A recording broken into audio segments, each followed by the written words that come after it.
Well, good evening, friends. It's time for another fun-filled podcast with our good friend Midge Rosebrook. Midge, how are you doing tonight? Good, Mike. How are you? Doing well. It's nice to see you.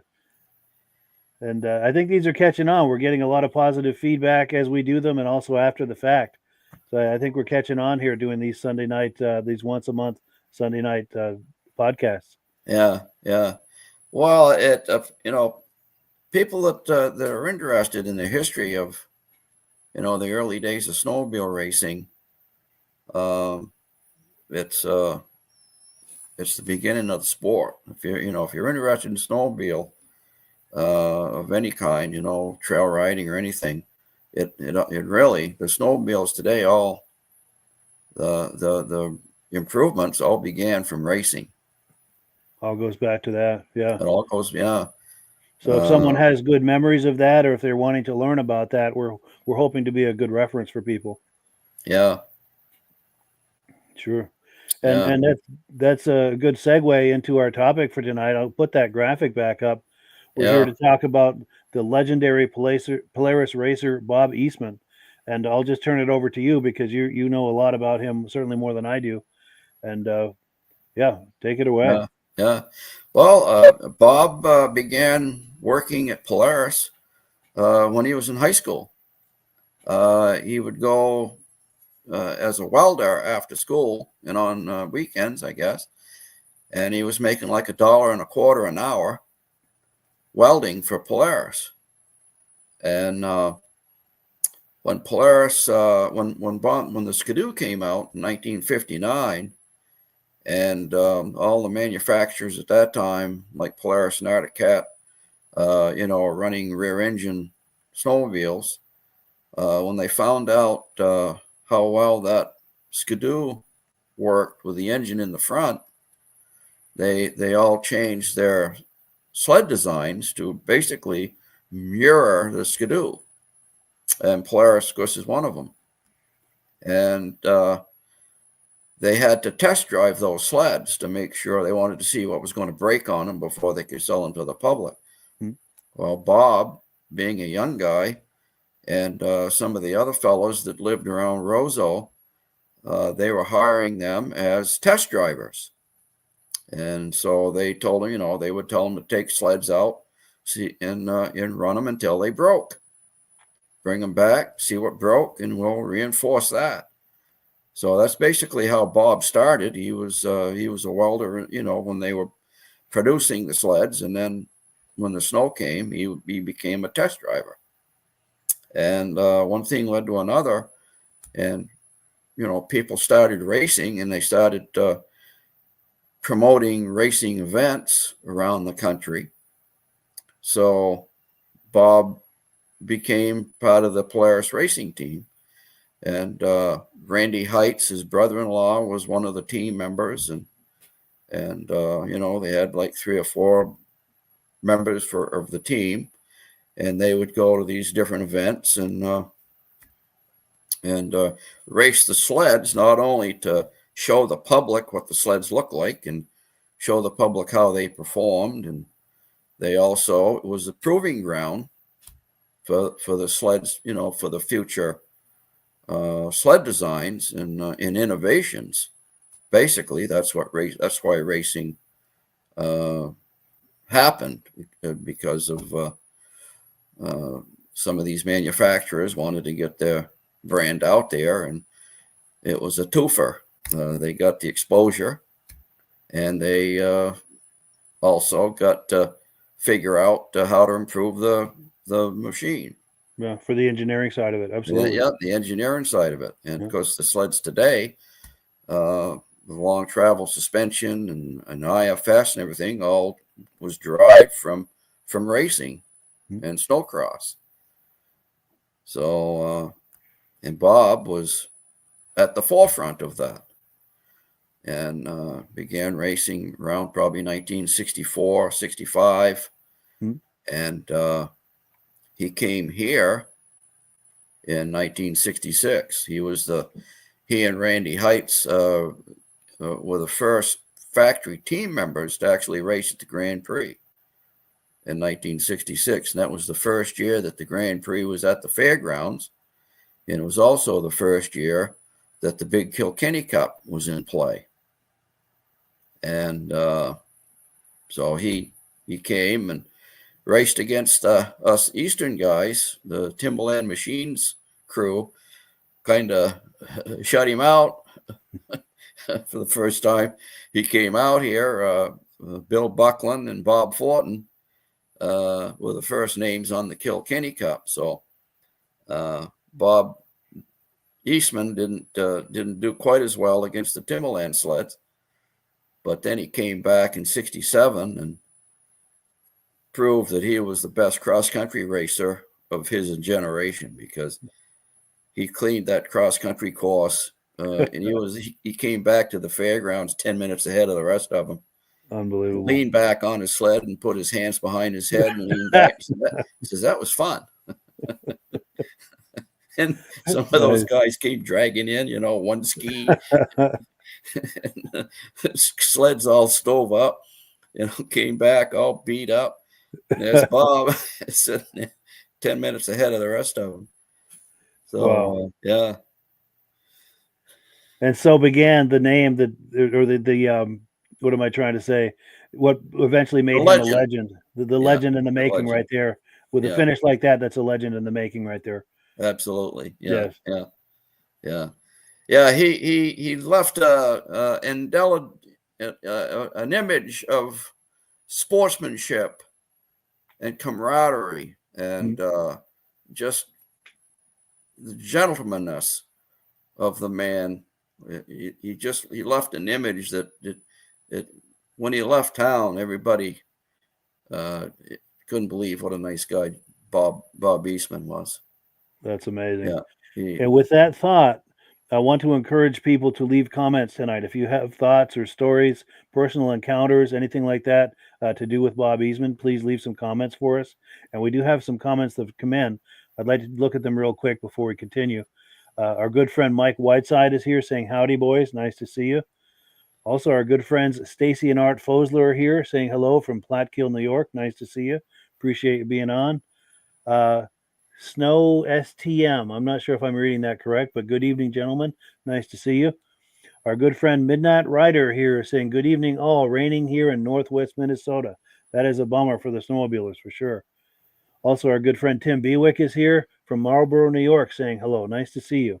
And also our mutual friend John Springer Jr. is here saying hello. Hi, John. Yes, nice to see him. Also, Dirk Seams is here. He's a Polaris guy. He's saying hello from Minnesota. Our good friend Glenn Ford is here saying hello. Snow STM says not only a great racer, but one heck of a man. Yeah. Yes. Yeah. And if you're just joining us, we're talking about legendary racer Bob Eastman. And Midge is in Lancaster, New Hampshire. He was talking a moment ago about the Lancaster Grand Prix and how he, when he competed there, and has stories about that. And we're just getting started with the Bob Eastman stories, by the way. A few more quick comments and we'll keep going. Our good friend Benedim, he's from the Benedim YouTube channel. This podcast is simulcasting out to his channel. That's turning out to be a wonderful collaboration.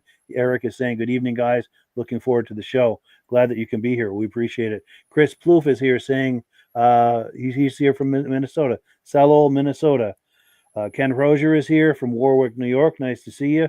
Ron Meath is here. Good evening from Des Moines, Iowa. And Mad Dog is here saying hello from Wisconsin. Interesting topic tonight. Cool deal. So that's it for the comments. We're caught up on them, but please, as we're growing with this, if you have reactions to what we're talking about in this conversation about Bob Eastman, please leave comments. And if you have any personal experiences or encounters with him, we'd love to hear about it. And we're going to continue here. One more comment, and then we'll get back into the program because Midge has dozens of stories he's going to share with us. Here we go. Randy Larson says, I worked with Bob Eastman. He was so knowledgeable and treated us all very well. Outstanding. Yeah. Oh, and Carolyn Erickson Eastman is here, I believe, relative to Bob Eastman. Wow. Saying, thank you, gentlemen. His wife. Wonderful. Yeah. That is an honor to have her in the house with us here tonight. Absolutely. And hopefully she will share some stories about him as well. And she sent this hat and these pins. Carolyn. Wonderful. Yeah, I wrote a little story about Bob on the Hall of Fame page. Anybody wants to go there and scroll down, they could read it. But yeah, she sent me these pins. Very nice. Bob Eastman on there. and I've been passing them around to people that knew Bob, that were here, and some of my Polaris friends. And Outstanding. Michael gets some. Yes, I appreciate that for sure. Yeah. For sure. Yeah. Well, cool. So let's get back into the story then. I've got images. Do you want me to start popping images, and Yeah. you If can you share would, Mike. stories that correspond with the images? Yeah. All right. Well, here's one of the earlier images we have. Yeah. That's a very early image of. There was like I told Mike when we were just before we came on. There were a couple of 3 guys from Lunenburg, Vermont. There was a Polaris dealer over there in 64, 65. And Polaris wanted to know if some of those guys would like to come out and run the Winnipeg to St. Paul for them, ride Polaris. They wanted to get as many Polarises in on that famous cross-country race as they could. And they needed a couple of young, rugged guys to go out there. And so one of the gentlemen and his wife went out. His name is Buck Gagner and his wife Sandra Gagner. And Bob invited them into his house while they were out there, and she snapped this photo of Bob sitting down in front of his trophies out there in Roseau. And I know it's very blurry, but it's a nice early photo of Bob when he was in his 20s. And so then my uncle Dick Monahan took Polaris on in 66. The person in Lunenburg that had the dealership, he stopped being a dealer. And so then my uncle Dick took him on, and he had him for 14 years. And Bob, when he came to Lancaster, used my uncle's golf station as his shop while he was there racing. He brought his sled in to work on it there at night and stuff. So that's how we got to know Bob. Nice. Yeah. And then we have, before we switch to the next image, we've got more comments that have come in. And we've got a full house here tonight, too, viewing this tonight. This is wonderful. We have Amy Will here saying that Bob was an amazing grandpa. So this is his granddaughter. Oh, my goodness. And a great grandpa to his 6 grandsons. Wonderful. Very cool. This is nice. This is nice. That's awesome. Yeah. Yeah. And Jeffrey Patton is here saying, good evening, Mike. Cool deal. Oh, and Chris Plouffe is here saying, I worked at Polaris, who, along with Randy Larson, saved the Polaris race trailer and got it to the Hall of Fame in Wisconsin. Yeah. So we're getting a flood of good stories in here tonight. This is wonderful. Great way to remember Bob Eastman, for sure. Between the stories you have and the images and people viewing, sharing things. This is great. Wes Smith is saying, considered Bob a personal friend. I first raced against Bob in 1969. Yeah. And then we've got Bob and Carmen. I'm probably going to butcher this. Preguas. I'm sorry, I'm butchering it, and I apologize. But anyway, let's get to their message. Yeah, he raced. Yes. Okay. Yeah. So greeting from Roseau, Minnesota. Bob's very first race was at the Roseau Winter Festival, later named the Lions Snowmocade, I think, in 1965. He then went the next weekend to Beausejour, Manitoba, winning second place, and he had caught the racing bug. The rest, as they say, is history. Outstanding. And one more comment. His granddaughter, Bob Eastman's granddaughter, is saying Bob was an amazing grandpa and great grandpa to 6 great grandsons. Love it. Outstanding. Yeah. Outstanding. Yeah. Now, Midge, did you have more on that first photo, or are we ready to go to the second one? Let's go to another one. Second one. All right. Let's keep going. Yeah. Yeah. There's now, how handsome was Bob Eastman?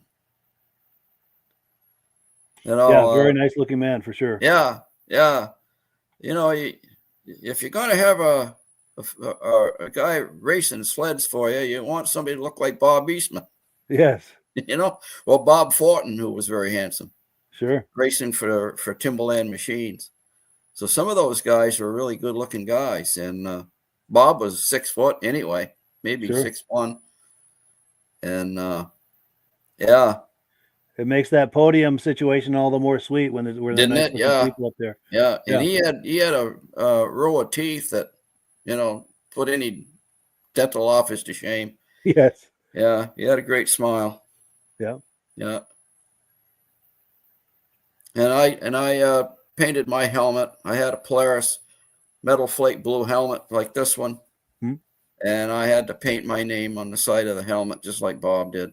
Nice. Yeah. Very cool. Very Yeah. cool. And was there more on this, or should we continue on to the next image? Or? Yeah, we can go to the next one. All right. Yeah, this was the first year Bob came in 1966. He came to the Lancaster Grand Prix. And like I say, Bill Buckland and Bob Fortin and Timberland, they were very, very hot, back early on. Of course, they knew the track and they knew the setup. They probably were racing on that track for weeks, tuning everything up. So it's pretty tough for a guy to drive all night long in a pickup with a couple of sleds on a trailer and pull in here dog tired and, get out there and try to compete with the likes of Bob Fortin and Bob Martin and some of those guys. So it's just is no different than when our guys went out to race in the Midwest and got their clocks cleaned by the Midwest guys. It's just one of those things. Sure.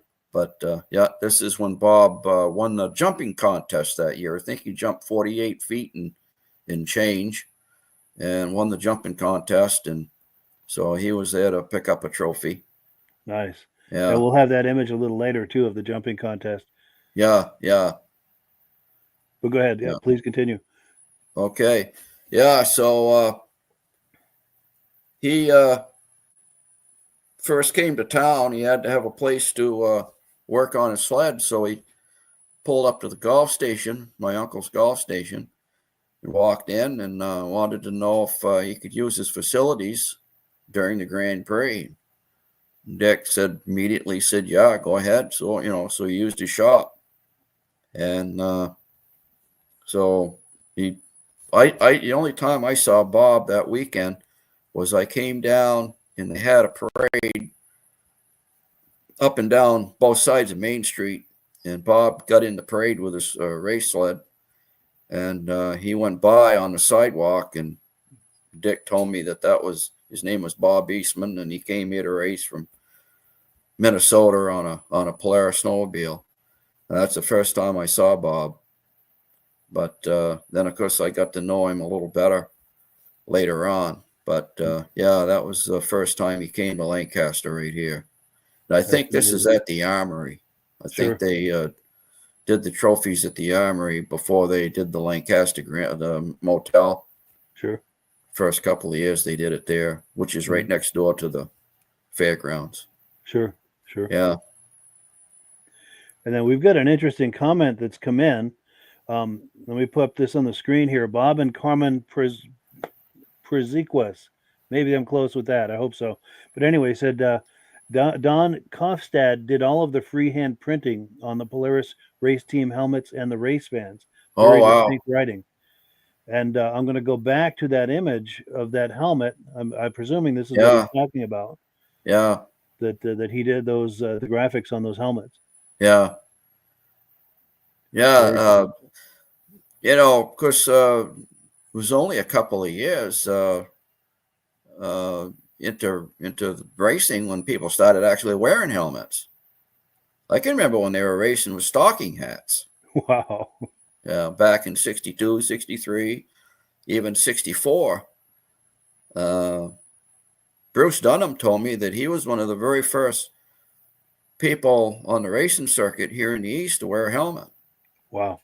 And that's hard to fathom these days, isn't it? Yeah.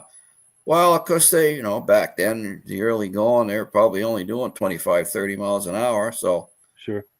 But later on, the speeds increased. People decided they'd better be putting something on their head to, protect their noggin.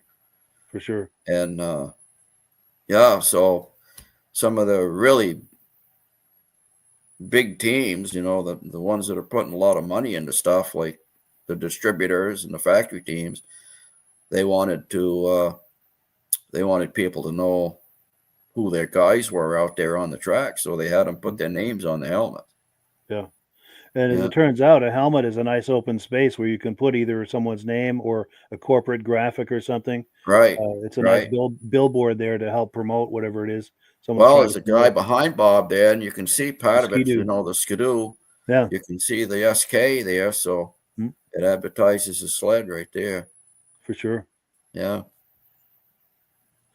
And then did we have any more on this image before we keep going? Or No, I think we're good on that one, Mike. all right. And before we do, we've got one more comment that's come in. Here we go. Carolyn, his former wife, says when Bob raced in the Eastern Circuit, he was cross country racing and went through a thicket of woods. He noticed that white tribes were coming up on his skis. He realized that he was pulling up drain hoses for the maple trees. Oh, geez. Wow. And he stopped his sled and checked all the trees to make sure that he did not damage the trees and the drainage of the maple, which went into the buckets. That's Oh, amazing. It's very yeah. thoughtful of him to do that, to check. Well, I mean, that's Bob Eastman. true, yes. That's how he was. Yeah. Yeah. That's the type of guy that he was. It's incredible. Says a lot about his character right there, Yeah. Yeah. for sure.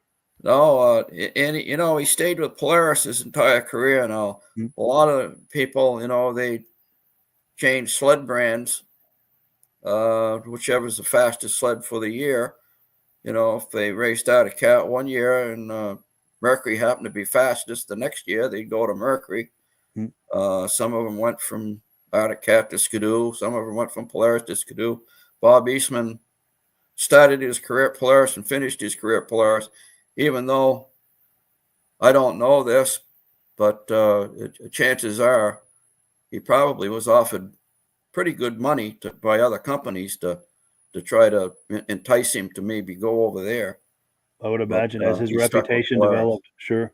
And Yeah, there's a lot to very be said loyal. for He's that loyal too. to It's that it's brand. it's good to stay with the brand and help it improve rather than jump from one to another just Oh because one yeah, might be doing better that year or something. yeah, Uh, there's yeah. something to be said for that.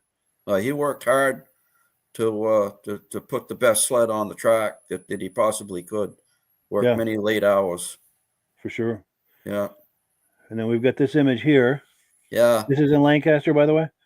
This is Lancaster. This is in 1967. This is the second year he came to Lancaster. Hmm. And Claude Hebert is there on his motor ski in that photo. And at least I don't see, I think Bob Fortin is in there somewhere too, but I don't see it right there. But anyway, Bob is on the right-hand side of his extreme right-hand side. He's strapping his helmet on. Yes. And standing there beside his Polaris. Now, that Polaris was a big twin-cylinder 744 cc, massive engine, Mhm. J-Lo engine. And Bob came in 67, and he was not going to be denied that cross-country. And I can remember being at Dick's, and we were listening to it on the radio, and I think Bob was like in fourth or fifth lineup back, and they separated them by like 5 seconds each line. Mhm. They'd have like maybe they'd let about, I don't know, eight or 10 sleds go, and then they'd wait 5 seconds, and then they'd let the next 8 or 10 go, and so on, so that they wouldn't be bottlenecked going out of the fairgrounds, Mhm. onto the cross-country course. Yeah. And so they were timed that way. And I think Bob was like fourth or fifth line back. And we were listening to it on the radio, and they announced his name is getting ready to go. And Dick said, "You better get your helmet on." He said, "You better get your jacket on, get dressed, and get down on that meadow if you want to see Bob Eastman go by." And I figured, heck, I've got plenty of time. I mean, they're clear up at the fairgrounds. They got to go all the way down through all of those meadows before they get down behind where the garage is. Honestly, I got my jacket. I took my time. I got my jacket on, got my gloves on. I went out, started the sled.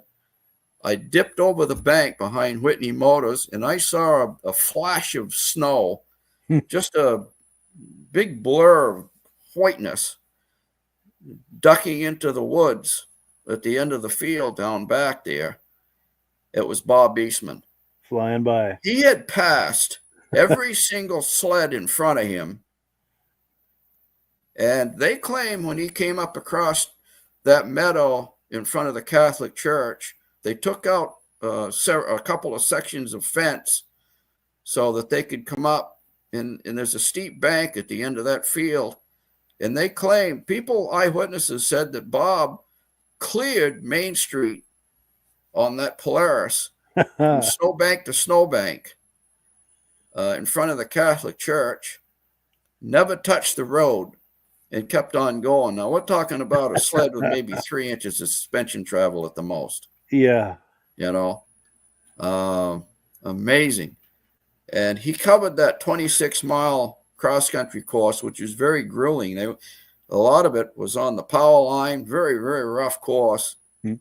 And he covered that 26-mile course, and he was back at the fairgrounds 10 minutes ahead of the second place sled. Yeah. He decimated that course. Yeah. And that was his forte. Bob was one of the best cross-country racers ever. And the thing that eluded him was the Winnipeg to St. Paul 500.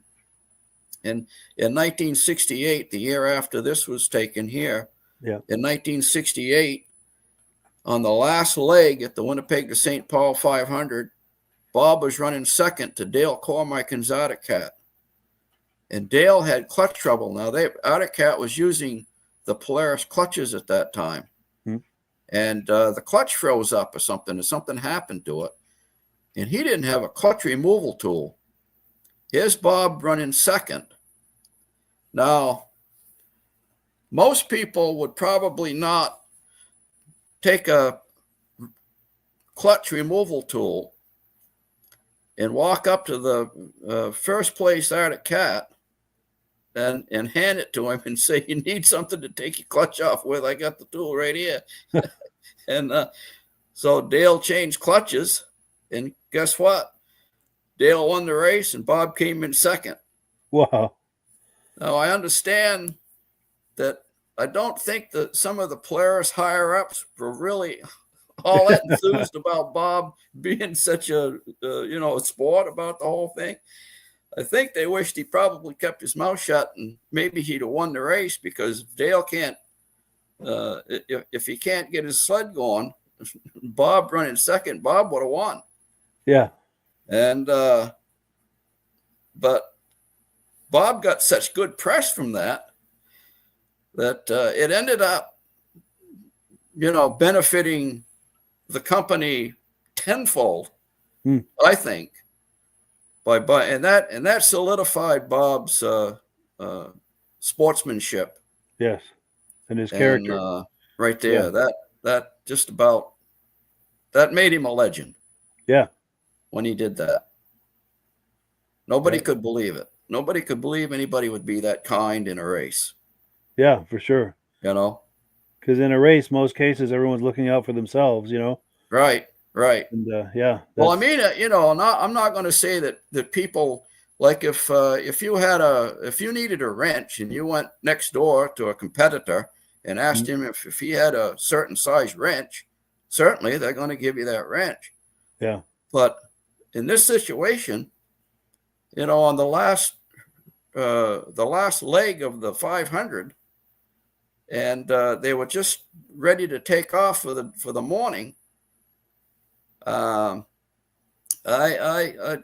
hard to believe that anybody except Bob Eastman would have said anything about having a wrench to remove that clutch. Yeah, you're right. Because once the race is underway, it is a different game. Yeah, for sure. Yeah. But yeah, so that was his only chance, I guess. That race eluded him. He won about every other cross country race that he ever entered, except for that Winnipeg to St. Paul. Wow. That was his chance, and he ended up giving a competitor the wrench to remove his clutch with. Wow. Yeah. But that says something about karma, though, because his goodwill paid off as far as what it did for his reputation and Polaris's reputation. Wow. So, Yeah. in the larger scheme of things, maybe it really wasn't a loss in the way you would think. No. It benefited everybody tenfold. Sure.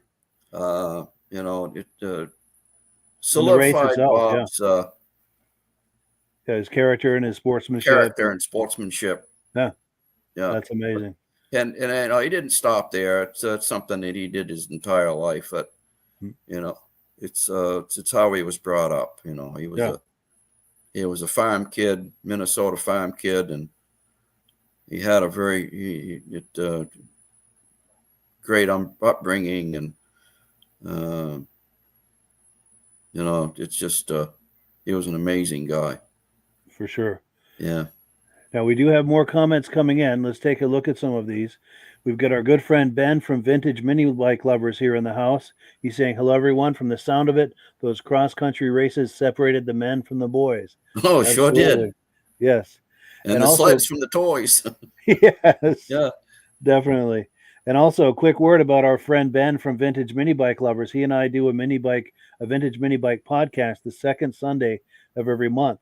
So if you like those mini bikes from the 60s and 70s, this time slot right here, 8 p.m., second Sunday of every month, we do a podcast on that topic. So wherever you're viewing this right now, just circle back second Sunday of every month, and you'll have a chance to partake of that.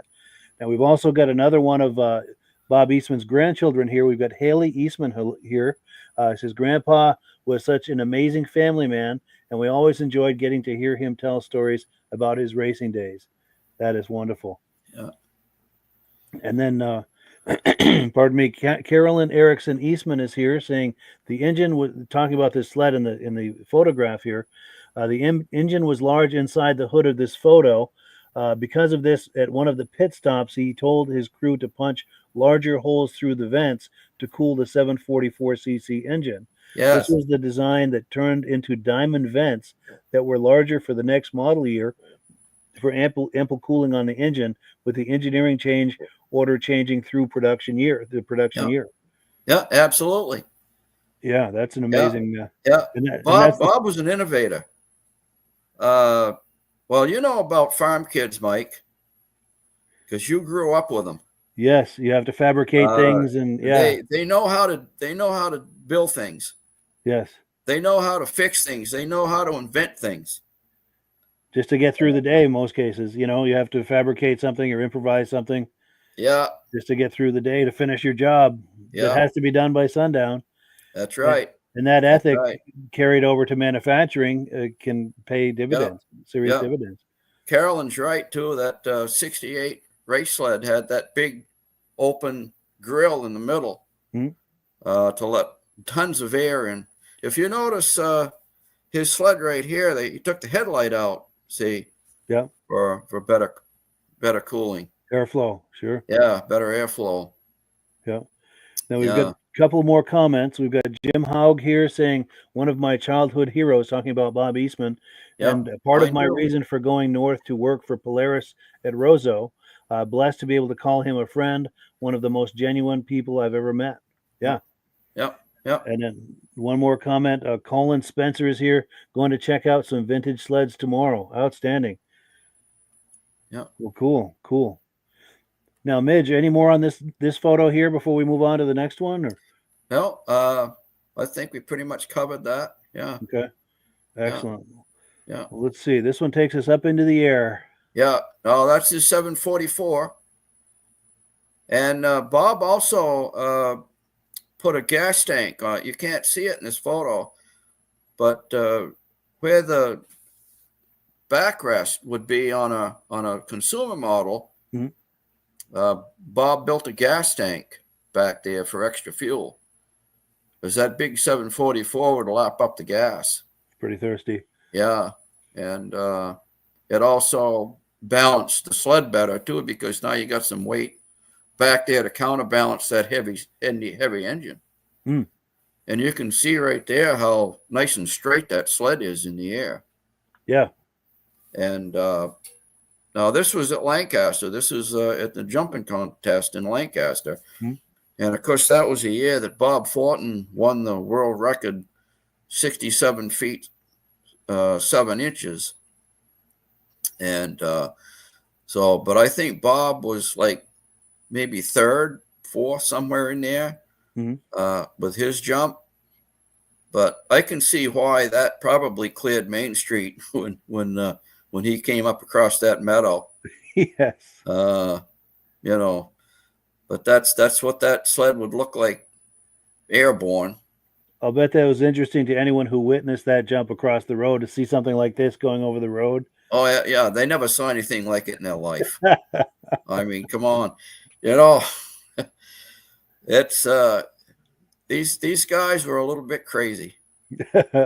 They had to be. They're very daring because those sleds with no suspension, when you landed, oh my goodness sakes, your back, your Yeah. legs, everything jarred Yeah. right up your spine. Harsh landings. Oh my goodness. They got hay there to land on, but that's not going to help much. No. Yeah, they stopped having jumping contests actually, like in the mid 70s, not maybe maybe the early 70s. People Yeah. started getting hurt on them, and so they stopped it. Not only that, they stopped the cross countries and stuck mainly to oval. Mhm. For one thing, when you get and start out with like 200 entries, and now you got 800 entries, you really didn't have time to do all of the other type events. Sure. So you stuck mainly to oval racing, which was great for the fans because they could see the whole thing unwind right in front of them. Whereas a cross country race, you're only going to see them leave and then come back. Yeah. Unless you happen to be somewhere along the cross country course. Yeah. And even then, it's only to see them pass by on a certain Yeah, section. just to see them fly by. Yeah. Less of a spectator experience. Yeah. So Sure. Lancaster had to drop the slalom and the cross country and the jumping and everything because they began to get so many entries. They just didn't have time for it all. Yeah. Yeah. Yeah. But yeah. Now we've got some more comments that have come in. Let's see. Here we go. Our good friend Eric at the Benedim YouTube channel says, "Wow, that thing is soaring through the air." Yeah. Yeah. Absolutely. Yeah. He had twin megaphones in the front of that thing. Wow. Twin megaphone. Wow. Yeah. And then Chris Plouffe says that landing looks like it's gonna hurt. Yeah. Yes, and you were just speaking to that. Absolutely. Yeah. Absolutely. Now, is there any more on this, Midge, or are we ready for the No, I next think we image? pretty much covered it. All right, Yeah. let's move on to the next. Go ahead, That Ed. same year, Dick had a 15-horse Colt, and the carburetors had a recall on them, Tillotson carburetor. Yeah. They had a little recall on them, and the recalls were back ordered. And Dick was telling Bob about that. Bob says, heck, he says, I've got one of those recall kits with me. He said, I'll put it on your sled. So he took the cab off, took the carburetor off, put the recall kit on, put everything all back together. And Dick said it was about 15 or 20 below. He said he slid the back door open and Bob took it down on the metal, no jacket. Just took it down there to test drive it and tune it up and then brought it back. That was the fastest sled in Lancaster. The people that bought that sled, nobody could go by them that year. It was the fastest sled in Lancaster. It was tuned up by Bob Eastman. That's amazing. Yeah. That's cool. You heard it here, folks. Yes. So let's move on to the next image here. Go ahead. Yeah. Yeah, that's Bob doing some tuning to his sled. Because back then they wore one-piece suits. Mm-hmm. And I like all the patches on there too. Is that a USSA patch on his right arm there? Yeah, patches there, and USSA a patch and maybe a club patch in the middle. Yeah, I saw one photo there. He had Laconia patch. Yeah, Laconia, New Hampshire. He raced there, and raced at Bangor. Yeah, I think he probably raced at Boonville back then. Yeah. Yeah. All the top Eastern destinations. All the top Eastern events. Yeah. Yeah. But it's cool that he came here to Lancaster first, because Lancaster is probably the oldest Eastern race. Yeah. Because of us getting the Skidoo first. Mm. And it was great to see a different brand out there. Although, Skidoo was what put Lancaster on the map, and Timberland certainly hired a lot of local people and, gave everybody jobs, but still, you'd like to see some competition out there. Yes. Mix it up and keeps it interesting. Keep it interesting, yeah. For sure. And then is there any more on this image, or should we move on to the next one? No, I think we can move on. All right, let's move on. Yeah. Yeah, there's Bob out front. Big 3-cylinder TX. And he ran the big stuff. Yeah. And that's high bank racing right there at its finest. You see those guys back behind him riding on top of that high bank. Fighting it out. Yeah, fighting it out. Skidoo and a Polaris. And Bob out front. Those things were, boy, it took a lot of man to manhandle those things. Yes. Yeah.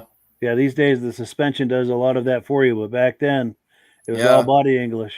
Yeah, that sled right there had maybe more suspension than his 67 did, but not a lot more. Right. Maybe that thing had 4 inches of suspension travel, 5 maybe. Yeah. Not much, yeah. Yeah. Big triple in there. And what's that, maybe a 600, do you think? That was probably 650 or an 800. Oh, really? That big? Wow. Oh, yeah, he raced 800s too. Nice. In fact, when he won the Eagle River World Championship in 73, he was running an 800 in that Starfire. Yeah. Yeah. Nice. And now we've got a comment that's come in. Let's see. We've got Mike Bigger here saying from Menominee, Michigan, saying Mr. Eastman was my childhood hero. Couldn't wait to get to the next race and Rally Magazine to see racing pictures of Bob. Yeah. Yeah. Yeah. Yeah. Bob had a lot of fans.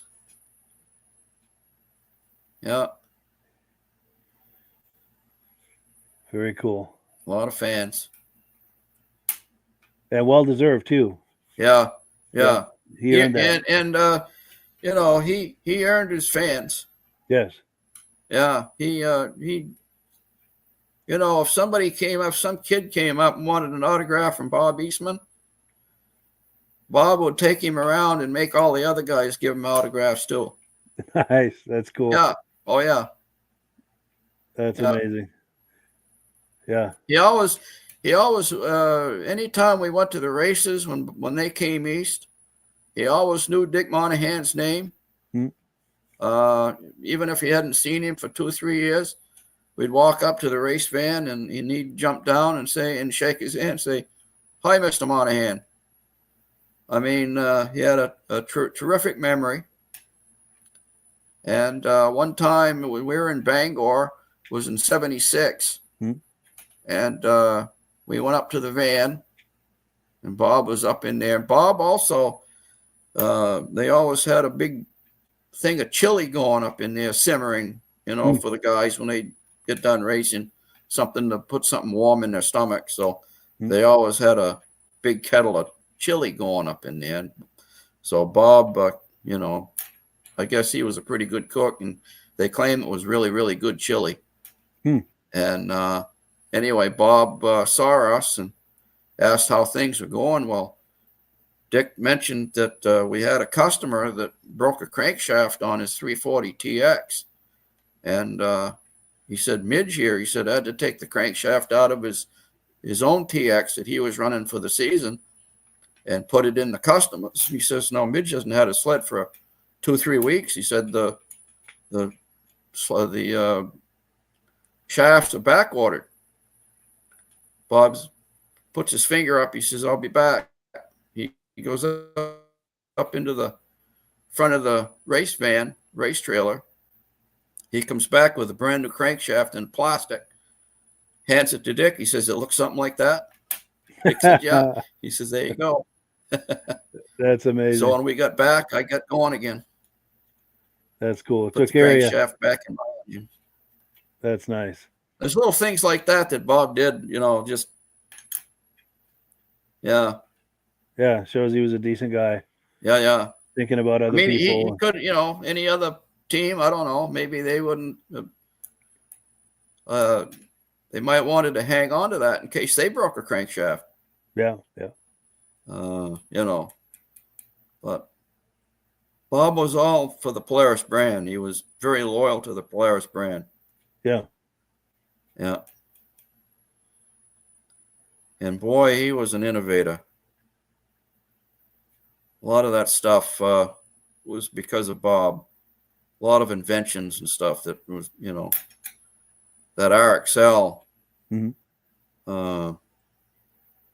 Bob didn't invent the IFS suspension, but he sure in heck made one work.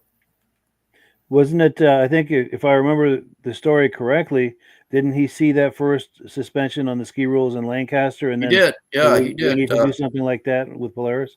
Yeah, he and Wes Pesic came to the Grand Prix because they'd heard that Gilles Villeneuve was going to race his IFS rules that weekend, and they wanted to see how it went. Well, he won all three classes. So Bob was pretty impressed by it. So I understand that he tried to get, because then Skrull went out of business. So I understand he called Gilles and wanted to know if he would work with them to develop one for Polaris that summer. And Gilles was involved with Formula One racing at the time. So he was tied up that summer with Formula One.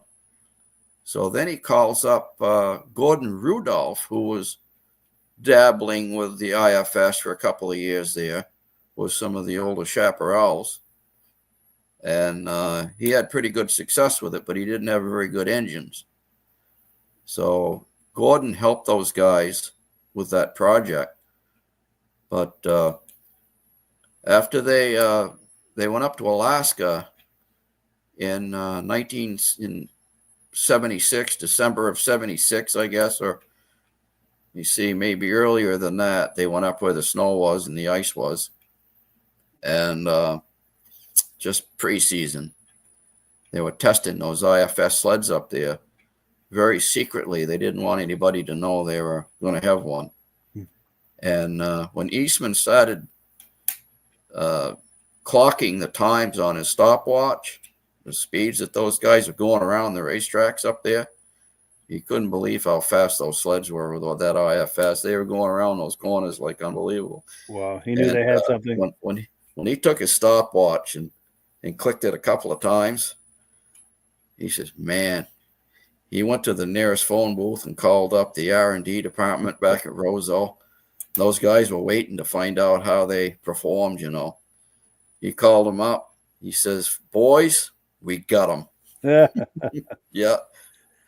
And sure enough, history proved that as well. Yeah. That's cool. And then, of course, later on, they used them in the Indies, Polaris Indies. And that was one of the most popular they sold tons sleds of those that they ever produced. And those are great handling sleds. Those the consumer Indies were great handling sleds. Oh, great handling sled. Yeah. So Bob had a hand in that too. Yes. We've got some more comments that have come in. We've got his wife Carolyn saying the chief welder, Dalton Lizelle, the chief welder on the team, was the chili cook. We were talking about chili a few minutes ago. Okay. The transport driver Glenn Bodie was the server of the chili. We all wish we had Dalton's recipe for the chili. I wish I had that recipe too, because I love chili. Yeah. Because I was only speculating that Bob was the chili guy because he was the guy that stayed back, in the trailer after he got hurt, injured there in '74 in Alpena. He was the race team captain. So I figured he was the guy that kept the chili, hot. So, yeah, but this is cool. And that's cool. What, close to 50 years later that we're uncovering these little nuances and Uncovering, details the from Polaris what, chili. 50 years ago. This Yeah, this I is wish I amazing. had tried some. I bet it was good. Yeah, I would have loved to try some for sure. And then Pam Anderson says, Amy, Will, he sure was. I'm not probably referring to a previous comment in there. Yeah. And then Carolyn has some more. Think about Enzo Ferrari and Bob Eastman wanting Gilles Villeneuve's workmanship and racing skills. Enzo won out, but Gilles always loved the snowmobile racing. Yeah. Yeah. And then Carolyn is also saying Bob and Gilles remained friends and chatted often. Interesting. Yeah. I'm sure they had plenty in common and plenty to talk about. Oh, yeah. Yeah. Well, cool.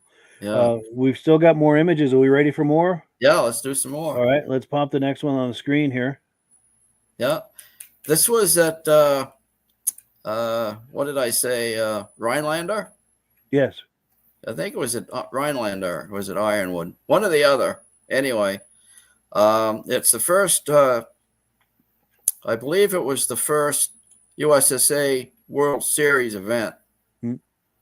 And I don't know if it was Ironwood or Rhinelander. I can't remember now. But anyway, I think it's 1970. And on the far left is, well, who did I say that was? Mike. Oh, I'm not sure. Yeah. I know you told me when we were talking backstage, but Kenny Young. Okay. Kenny Young. Yeah. He won that when he was racing for the Widowmakers team. Yeah. He won that. And then Bob took second. And then that's Ed Sabitsky to Bob's left. And then I think it's Merrill Schroeder. And then finally on the far right is our own Bob Martin, who's in the Hall of Fame. Yes. Yeah. So, yeah. We got Ken Young is in the Hall of Fame too, isn't he? Hall of Fame now. Kenny Young and Bob. Ken Young. Yeah. And Bob Eastman's in a couple of Hall of Fames. I think he's in both out there. He's in the Snowmobile Hall of Fame and in the International Hall of Fame. Yeah. Nice. And rightly so. In fact, I think Bob Eastman was the first person to be inducted. Wow. In the Snowmobile Hall of Fame. Yeah. Carolyn would know. But I think Carolyn, if you're viewing, if you could confirm that. Yeah, Carolyn, if you can confirm that in the comments. In fact, we do have a comment that's come in. Let's see. Herb Dean is saying, yeah, okay. Easy on the language, please, in the comments. But continue your thought, Midge. Oh, and here we go. Confirmation. Carolyn says, yes, he was 1970. I believe that means that he was the first one inducted into there. Yeah.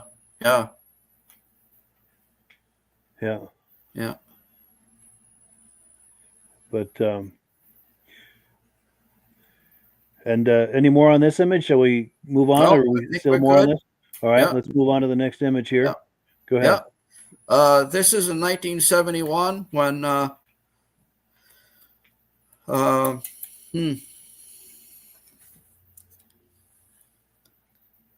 Jim Soule, who's in the Hall of Fame, farmer. Yes. Won the best snowmobile racing award there. What was it? Oh, Driver of the Year. Driver of the Year, yes. Yeah. And it's the first time they had Driver of the Year, I think. The first time they had that trophy. That they had a Driver of the Year. And Jim Soule won that, and he raced Polaris. He had, he had a phenomenal amount of points. It was like hundreds and hundreds of points ahead of the second place guy that year. He had a heck of a season. Actually, now, maybe Bob Eastman won the Driver of the Year award in 1970, but I'm not sure. But anyway, Bob is handing him his trophy that he got Yeah. Yeah. And incidentally, Jim Soul was inducted into the Eastern Snowmobile Racing Yes, Hall he of Fame, was. I think 2023, if I'm not mistaken. Yeah. Does that sound right? And we got to meet him, and what a Yes. nice guy Jim Saul was. Yes. Oh, what a nice guy he is. Yeah. Great Yeah. guy. Yeah. And maybe on a future installment of this podcast that you and I do on the third Sunday of every month, maybe we'll, in the next installment, we'll play the induction and interview that we did with Jim Saul. That wouldn't be a bad idea, Mike. That'd be cool. Yeah. Let's plan Yeah. on that. So Yeah. let me look at the calendar here. We do this podcast the third Sunday of every month, which would be for January 19th. So we'll be doing Yeah. another podcast like this, and we'll queue up the induction and interview of Jim Saul for that. Yeah. Yeah. Yeah. But please continue.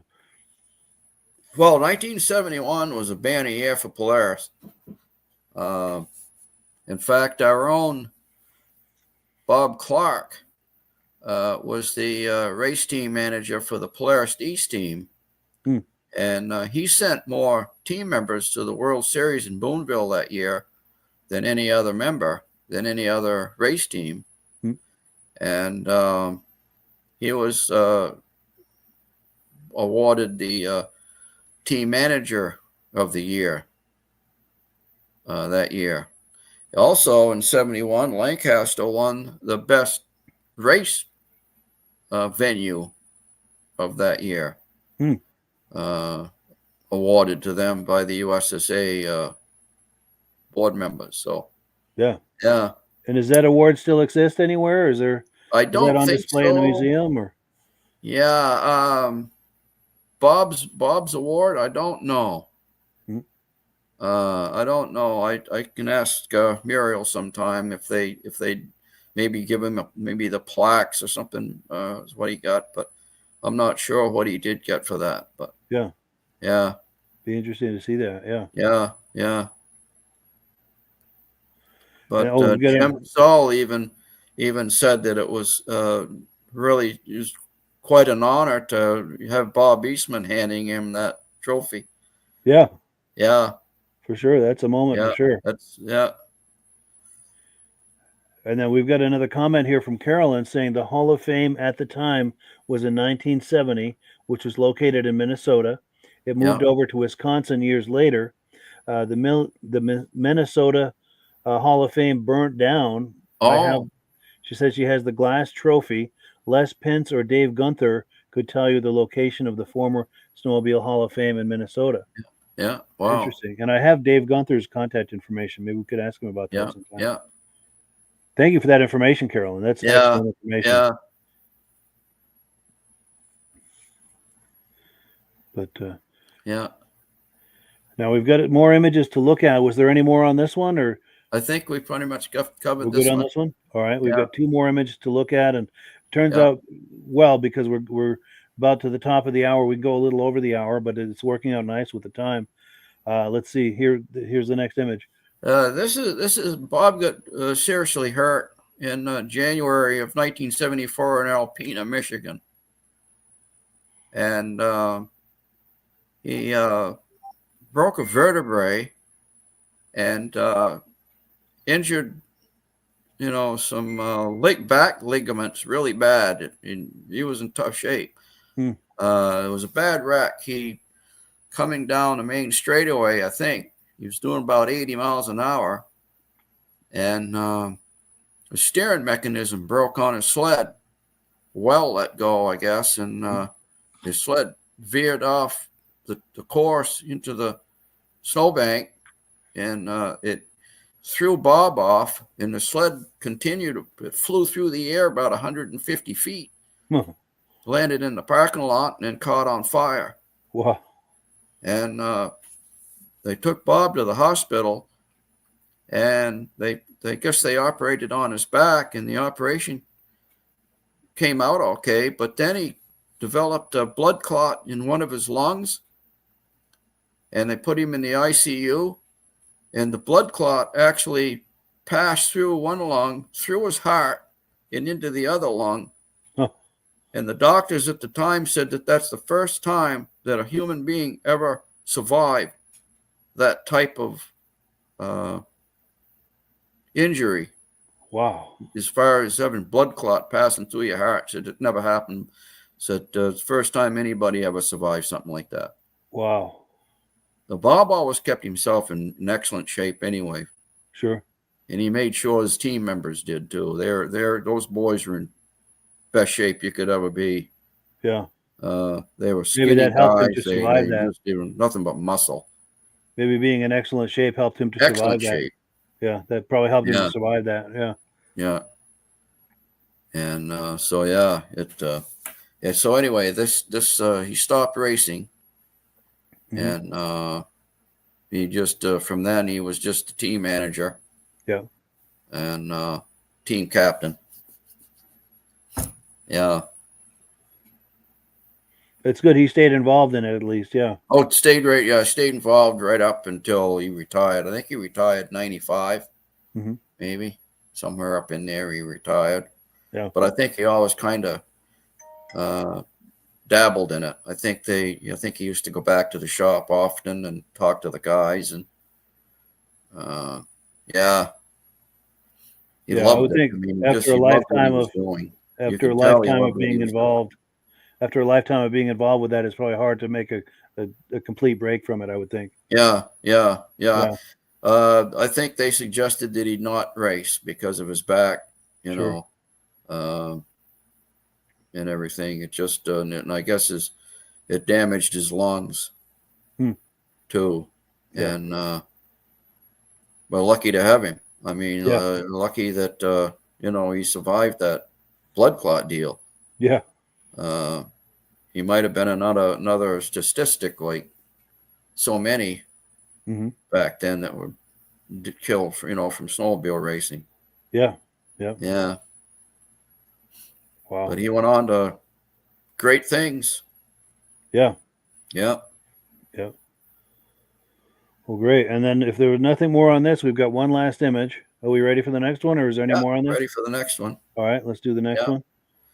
Yeah, this is for the 77 season. And there's the team right there. Now, I think a couple of them, Jim Burnett, I think, retired. I don't think he raced that year. If he did, he raced very seldom. And Donnie Omdial, the blonde-haired guy, second in from the left, he was injured, so he didn't race. So they had to get. So there was 3 team members for what they call the Midnight Blue Express that year, and so a couple of these guys that's in this photo here actually weren't on the main team, but Jerry Bunky to Bob's left, and Brad Hillings there, the little guy in the middle, and Steve Thorson was the third guy that took over. So yeah, and this sled is a spring-loaded front suspension sled. And this is what they showed that was going to be their new race sled. However, that IFS RXL was under wraps. Nobody knew they were building an IFS sled. So this sled right here is the one that they showed the public that was going to be their new race sled. Almost a decoy. Yeah. And if the IFS didn't work out, perhaps this sled probably would be their race sled for 77. Plan B. Yeah, this was their plan B. But after their testing up in Alaska with that RXL, there was no question that No thing going back. Do very well. Yeah. Yeah. And they are 1, 2, 3, 1, 2, 3, 1, 2, 3 in just about every class all year. Wow. Took over. Yeah. Unbelievable. I don't think there's any domination of a snowmobile since Skidoo, when there was only just Skidoo. Sure. I don't think there's been a brand of sled that totally dominated like that. Well, of course, then we got the snow twisters too, so they were pretty good there. So very competitive. but yeah, as far as Snow Pro goes, Polaris set the record books in that deal. That's amazing. And a lot of that, the IFS, Bob was one of the innovators, along with Gordon Rudolph and the rest of the team to come up with that sled. He was right there in that. Yeah. Yeah, he was right involved in that. Yeah. Nice. Yeah, because the guy on the far right there, Jerry Bunkie, was killed in '78, and that pretty much ended Polaris's factory effort. After that, they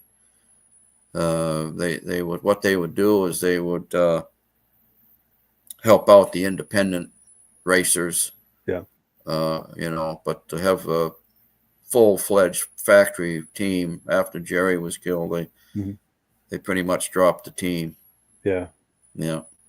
Yeah, no doubt. Yeah. And then we've got some more comments that have come in. Let me find my place here.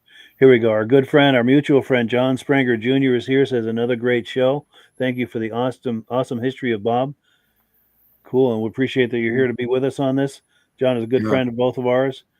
Also, John, Carolyn says, today is the date of Bob's passing 4 years ago at 7 p.m. Wow, I didn't know we were doing this on the anniversary of that. Oh, wow. We had no idea. Wow. Yeah. No, she says, this is a true gift of great memories for Bob's memory. Thank you again to Mike and Midge for this wonderful treat and gift of memories. Merry Christmas to all. May all of you have a healthy, wonderful 2025 year, and think snow and racing. You as well, Carolyn. Yeah, we appreciate everything that you've done. Yeah, for sure. Yeah, we had no idea that this was the anniversary of that, but I'm glad that we did it on this. It's a nice coincidence. Isn't that amazing? Yes. Yeah. Yeah, nice way to honor his passing. Yeah.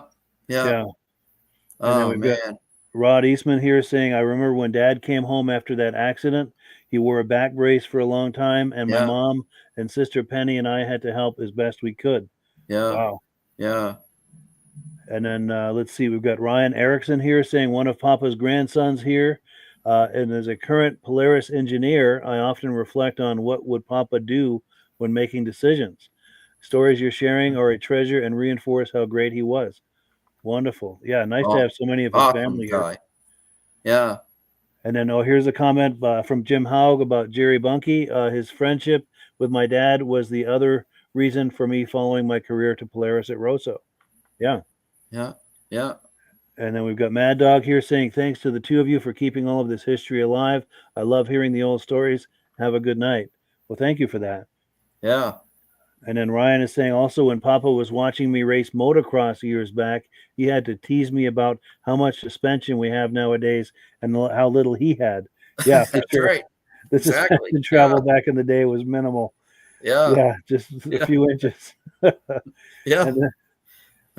This is a great anecdote right here. Rod Eastman is saying Brad Hewlings babysat me several times. He even made a fruitcake one time. That's amazing, seeing stories like this. That is amazing. Thank you for everyone too for sharing these stories. And we've got a couple more comments here. Okay, Chris Plouffe says Bo Bunkie and Alex Hetton won the 2 big pro races at Pine Lake this weekend. Oh, nice. Oh, good. Good. Thank you for that. Yes. Yeah. And our good friend Tim Bewick says, great show, Mike and Midge. And we thank you for being here. Oh, and then our good friends Stacy and Art Fosler say, great show, guys. Thank you and happy holidays. Excellent.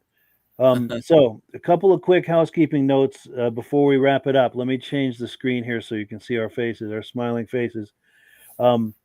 This is going to be it until the new year for any kind of live podcasts. The second Sunday of January, we're going to be doing the Vintage Mini Bike podcast. The third Sunday of January, we're going to be doing another one with Midge and I. We're going to be looking at Jim Saul and a few others. And then the Thursday podcast that we do will start up again January the 9th. And Midge, I want you to take special note of this. If you like Polarises, as I know you do, Polaris is your brand, you do not want to miss this episode on the 9th. It's going to be Okay. Polaris TX Overload. Oh, okay. Death by the TX. Okay. If anyone likes, most folks don't realize that Mike LaPierre here had a 250 TX Polaris one I year did. too. Yes, Yeah. back in the late So 70s. he's a closet Polaris guy. Yes, I've got plenty of Yeah. love for Polaris. We had a Gemini also. Yeah. Yeah, great Yeah. sleds. Great sleds. Oh, and Yeah. more Good comments sled. coming in. Yeah. Yes, plenty of love. I mean, I'm a cat guy, but I got plenty of love Yeah. for Yeah. Polaris and all the other brands too. Yeah. But Yeah. definitely, yeah. Oh, here we go. Mike Bigger says, "Thank you so much for airing this. Love the old history of Polaris racing. Appreciate that." Glenn Ford, a good friend, says, "Great show tonight. Love the stories." And Glenn Ford has promised to come on with his motor skis later this winter for some live show and tell on a Thursday night sometime soon. We haven't scheduled it yet, but we were talking about it, and I'm looking forward to that. Rich Shad says, "Great show about such a great man." Appreciate that. Totally agree. Benedim, Eric at the Benedim YouTube channel, which this podcast simulcasts to, says the long jump contest had to be a sight to see. If only YouTube was around back then. He says, "Great show, guys. Merry Christmas and Happy New Year to everyone." And then, Snow STM says, "I'll be sure to tune in." Appreciate that. Talking about January 9th, as well as the Sunday podcast on the 2nd and 3rd Sundays of next month. Ben from Vintage Mini Bike Lovers says, "Great history. May Bob rest in peace. Having Mrs. Eastman and her other family members present really enriched this experience. So thank you to all. God bless and Merry Christmas for each of us." Thank you for that. And also, quick plug for the Vintage Mini Bike podcast. We do 2nd Sunday of every month in this time slot. So we're reviewing this. If you like those mini bikes from the 60s and 70s, be sure and tune in. Right here, we're reviewing this 2nd Sunday of the month, 8 p.m. A couple more quick comments. These are the last comments of the year, folks, that we're doing. Tim Bewick says, "Merry Christmas and Happy New Year to all." Appreciate that. Midnight Rider says, "Great show, guys. It's all about history." Absolutely. And we love celebrating the history. That's what this podcast exists for, is to celebrate and just, to love this history about the golden age of snowmobiling. And Midge and I have talked many times. We consider this to be the golden age of celebrating the golden age of snowmobiling, with all these vintage snowmobile shows and the ability to do podcasts like this. And I think Midge's screen locked up. Yeah, we're locked up, Mike. All right. Well, at least we can still hear you. And we're about to wind it down anyway. But Midge, any final comments before we wrap it up? No. It's amazing how we running this podcast on the very day that Bob passed away. And without even knowing it, the guy upstairs apparently knows what he's doing, really. He sure does. Yeah. Yeah. To have us do this and have Carolyn see it and just let her know that she's in our thoughts, and we're glad we could share this with so many people, how great Bob was. And So, Merry Christmas, everybody, and we'll see you next year. And love and hugs to the Eastman family and to all the viewers, and to Midge. And just thankful for everyone, for the viewers, and to have Midge as a friend and to be able to do these podcasts. Just very thankful for all of that. That keeps this going, and appreciate that. So that's it for 2024 in the way of podcasting. Looking forward to an even more fun and exciting year in 2025. Merry Christmas, Happy New Year, everyone, and we will catch you in the new year. Okay, Merry Christmas, Mike. Merry Christmas, everybody.